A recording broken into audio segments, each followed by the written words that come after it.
All right. I'm going to try something new today for the countdown. Let's get to it.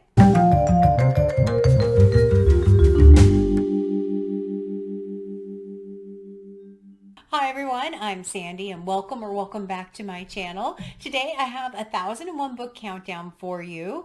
If you're not familiar with the 1001 book countdown, I will leave a card up here for you where you can go and check out the original video where I go into a lot of detail about what I'm doing. But basically I'm reading books off of the 1001 books you must read before you die list, and I'm just slowly working my way through that project and that massive number of books. But so please consider giving me a subscribe and sticking with me to see how far I make it through this massive project.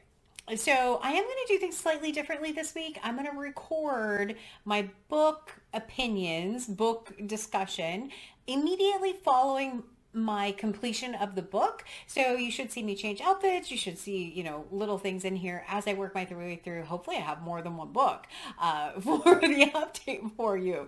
But I'm going to do that a little bit differently this time and see how it works. Because sometimes I feel like when I am recording the countdown videos that I don't talk about as many things as I want because the ideas about the book are not as fresh. So that's what I'm kind of planning. But for today, let's go ahead and put up the numbers, and I have them written down, which are 9, 10, and 15. And 15 is my number left that I need to read for 2022. Every year at the beginning of the year, I pre-select 52 books, and I only have 15 left. So we'll see how far I make it in this video. But for the book that I'm going to talk about today, it is The Circle. That's the wrong side. Let's put it on this side. The Circle by Dave Eggers. This book was originally published in 2013. Dave Eggers has only one book on the countdown and also has 13 books that have been published. The most recent one was in 2021. So this book follows a character whose name is May, and May is a recent college graduate, and she gets to a job at this company called The Circle, which her friend Annie works at and was kind of pivotal in helping her get a job there. And The Circle is a massive social media behemoth that is taking over pretty much everything. And she is working there and is answering customer calls and decides to be fully what they call transparent and wears a camera on herself pretty much 24 hours a day. It's one of those books that I can relate to in some ways because I do have a social media presence, and there are aspects of it that I love and aspects of it that I struggle with quite a bit. And this book touches on a lot of those. And so you having things that are out there and people are accessible and can you watch videos and things like that. I love doing all of that. The bigger the group, the more my anxiety raises. And so reading this book, my anxiety was getting very, very high. There's a part in this where she's starting in customer service and she has 2 screens, and then she has 3 screens, and then she has 8 screens. And I'm just like, I don't know that I could do it. I also don't think I could ever work for a company. In this book, they have where you are required to post and comment and like and take surveys and do all of these different activities outside of office hours. And I don't think I could ever work for a company like that. So a lot of this was just like, oh, okay. It's compared sometimes to 1984 by George Orwell. I'm pretty sure that's why it made it on the list, was because of that kind of comparison. And it says prophetic, it says chilling, a vivid roaring descent, and I can see all of that in this. Was it particularly well written? Not necessarily. I mean, it was engaging, and I was pulled into the story. This was also adapted into a movie which starred Tom Hanks and Emma Watson. I wanted to go watch it as well and didn't quite figure out where I could watch it at for free. I didn't want to pay for it. So it's one of those, though, you can see aspects of this in everyday life today, which is what makes it kind of terrifying. And so there's also a series called Black Mirror on Netflix, and there's an aspect of that where there's an episode in there where you vote and you upvote people and you have a popularity rating. This had something similar to that. I would not do well in that scenario. I just absolutely would not do well. I I would probably lose it at some point. So it was a fascinating read. It just kind of is one of those cautionary tales about social media, about that world. There's actually a reality competition on Netflix called The Circle, where they do actually record you 24 hours a day, and you have to compete in competitions, and you have to upvote or vote for people or downvote people, and people get eliminated. And it's aptly named The Circle, because that is definitely what this is. There's a little bit of intrigue in this, which is a little bit, kind of okay. But it was the aspects of the social media component that I found more compelling. It ended up being about a 3-star for me. So it's not great, not horrible, just kind of middle of the road. But it was on my list. So I'm happy to have finished it. It's one of the newer books on the 1001 Book Countdown. But with this book, we get to go from 910 to 909, and thankfully, it was on my 2022 list, so that number goes from 15 to 14. Making progress. Let's see what the next book is. All right, the next book is 1004 by Ben Lerner. This book was originally published in 2014. Lerner only has 3 novels that I could find and is considered a poet and an essayist. This particular book, when I look at kind of the description that's out on Wikipedia for it, says it's a combination of autofiction and metafiction. And there is quite a bit in this book about an author, and an author who's going through a wide variety of different things. In some ways, there's a fear if you write about it, it will be manifested into reality, which I thought was kind of an interesting component of it.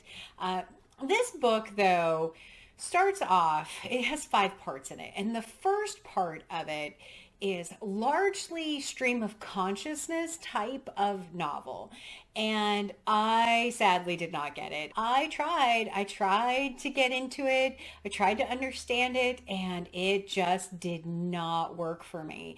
There were a lot of unnecessary, like very pretentious kind of language in it, it felt like. And a lot of the sentences I could not get into. And it took me way too long to kind of read that first part, which was less than 50 pages. And I could never get into it after that. I just really struggled with a lot of it and didn't identify with any character really in it. There's supposed to be 2 kind of main characters, and they did appear in the book, but for me, it was just not a good book for me. And if you watch my channel, stream of consciousness is not my thing. That is me as a reader. I don't prefer that. I really know that I struggle with that. Even, very acclaimed writers like Virginia Woolf, I struggle with her books. So I know that that is something that I don't get along with. And so when this book gets to parts 2, 3, 4, and 5, it kind of goes away from that, but it is still very anecdotal kind of conversations going on. It is very high level kind of conversations going on. I did not care about it. There's a component in here where his best friend wants to have a baby, and he decides to go and donate sperm in order for her to have that baby. And there is an overly descriptive scene at the sperm clinic that I did not personally need to know. I always wonder with books like this that I always feel like I'm missing something, like I'm not smart enough to get this book. There are a number of very, very high reviews, 4 and 5 stars on Goodreads. Overall, it's like 3.67, something like that, rated on Goodreads. And I just, when I was reading it, they were talking about it being a mastery of language, of things like that.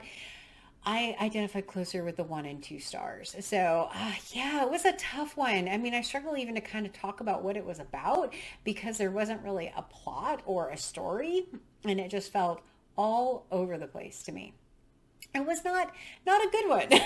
Not a good one. I picked this one for this year because alphabetically it comes first in the alphabet at 1004. So it's also one of the newer books on the countdown, which is really interesting.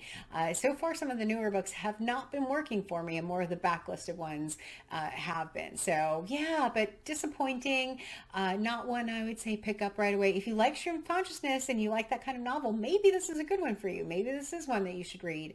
I feel like sending this to someone who is much smarter than me me and maybe they can tell me what it's about. So, but 10:04 by Ben Lerner is obviously on the countdown, and I get to go from, I'm looking at the back, 909 to 908, and it was on my 2022 list. So that number gets to go from 14 to 13. Great. Awesome. On to the next book. All right, the next book that I read off of the countdown was actually my 1001 book club pick, which was wonderful. There was quite a bit of interaction back and forth on the Discord channel about this one. It was so much fun reading it and getting to comment with people. So thank you so much if you joined Discord and contributed to that conversation. That was really, really wonderful. The book is The Tenant of Wildfell Hall by Bronte. This book was originally published in 1848, and it is this edition was published in 2016. This is one of those cloth-bound Penguin classic books that I love how they look on the shelf, but aren't super easy to read from. I will admit that I read a lot of this on my e-reader. So this book has this was one of my first picks for Victober, one of the first ones that I finished for Victober, and this one has a really interesting premise. It is actually told through letters and kind of someone reading the letters aloud to someone else is almost kind of how it feels. And it starts off where you get to meet the tenant at Wildfell Hall, a woman and her child, and you don't know really what's going on with them. There is a Mr. Markham who is interested in them, a lot of back and forth between those two. And then it flips to an earlier time period where you really get to learn more about the tenant who is at Wildfell Hall, all about her history, her background, all of those different pieces. And man, she had quite the past in this particular book. I loved her as a character at points. This is considered, I think, one of the earliest feminist novels, and I can definitely see that after having read it. She definitely will stand up for herself at points and has a very definite perspective on how people in her life should act, whether they act that way or not. Different story. A lot goes on in this, and this is it is one of those books that I feel like you could spoil. Because there is, some twists and turns in this book that are fun discoveries. But this book was actually really a fun read. I enjoyed it with learning about the different characters. I did get thrown off a little bit by the time jumps because it wasn't a small jump that it did when it went back in time. It was a fairly large one. And so for me, it took a minute to figure out, okay, who are these people in this part of the book? There's also some great characters in here who are fantastically awful, and you cause all kinds of drama. It's like one big soap opera in a book. It really is at parts. And the main protagonist, she's got a lot going for her. I really did like her character quite a bit. The ending was interesting, kind of how the ending came about. I wasn't unhappy with the ending. I wasn't unhappy with the ending. So, but this particular book, I would definitely recommend it as a great read for Victober. It was a fairly easy read to do. It's great to read with a group, but The Tenant of Wildfell Hall was a fantastic, and it felt fallish to me for some reason. And I'm not sure exactly why, but The Tenant of Wildfell Hall was on my countdown, and I would recommend it as a great Victober read. So I have to look at the back because I don't remember. But with this book, we go from, still have to look again, 908 to 907, and it was on my 2022 list. So we go from 13 to 12. Yay! Okay, I have another book because I finished both of these books on the same day. So this particular book I read as a buddy read with Heidi from My Reading Life, AJ Dunn from AJ Dunn Reads and Writes, and my friend Sonia. And I know this video will go up Saturday, so hopefully everyone has finished it. But the book is Far from the Madding Crowd by Thomas Hardy. This book was originally published in 1874. It is my second pick for Victober. Thomas Hardy and I, this is the third Hardy that I've read off of the countdown. The last one this year was Jude the Obscure, which had some fairly miserable characters in it. This one, I would almost at times consider this also a feminist work. This has a wonderful cast of characters, a wide cast of characters, everyone from the main protagonist to the people who work for her. The main character's name is Bathsheba, and she is impressive as a representation of a woman and all she's able to do in this time period. But oh boy, poor Bathsheba, she's, at the whims of her emotions sometimes and doesn't necessarily make the right choices.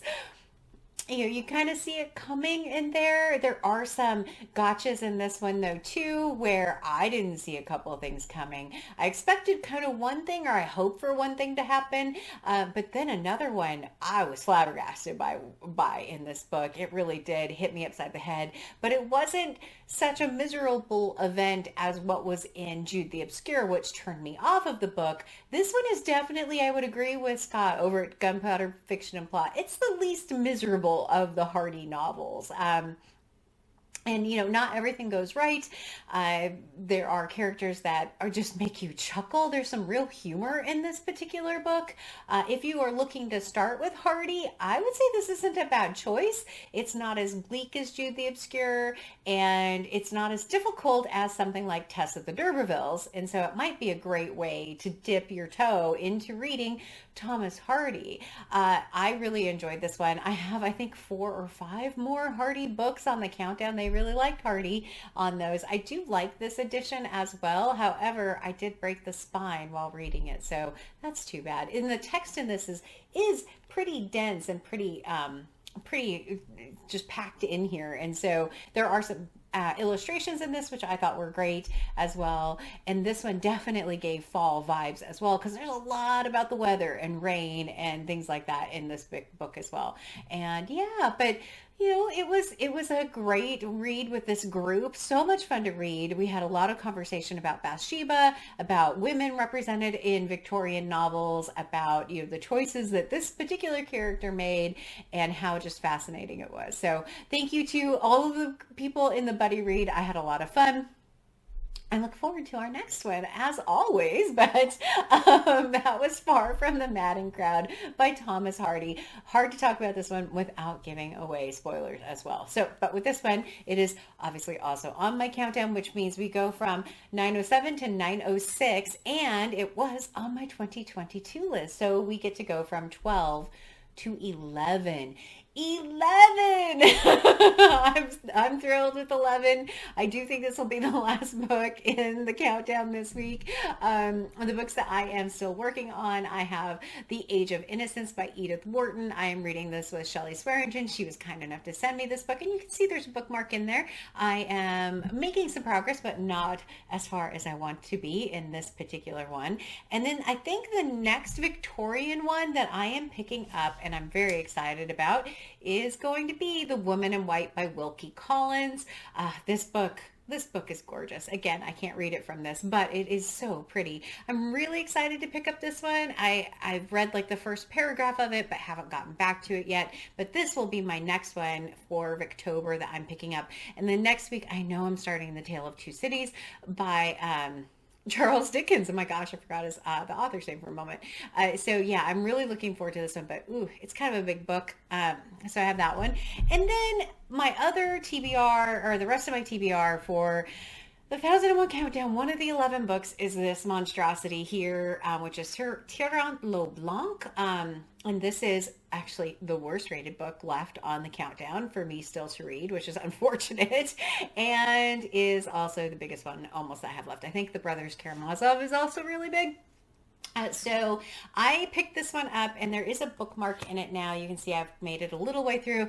I'm going to try and just start reading 30 pages kind of at a time and start to work my way through it. This book is weirdly formatted. Like each section is almost like a conversation. So one will say, this is the person talking about this, and then this is the king responding back, and then the next section is headed, and this is their response back. So it's kind of a weird format, but there is no audiobook of this one either, which I don't do a lot of audiobooks, but sometimes with big chunky books like this that are difficult, I like that. So that's what I have coming up for the 1001 countdown, I am getting close to 100 books, five more books, and I will be at 100 books. I'm so excited. I have so many things planned for that. I can't wait to get there.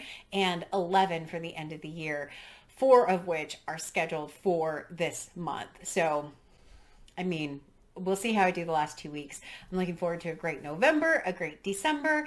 And yeah, so as always, like, comment, and subscribe. And until next time, everyone, thanks. Bye.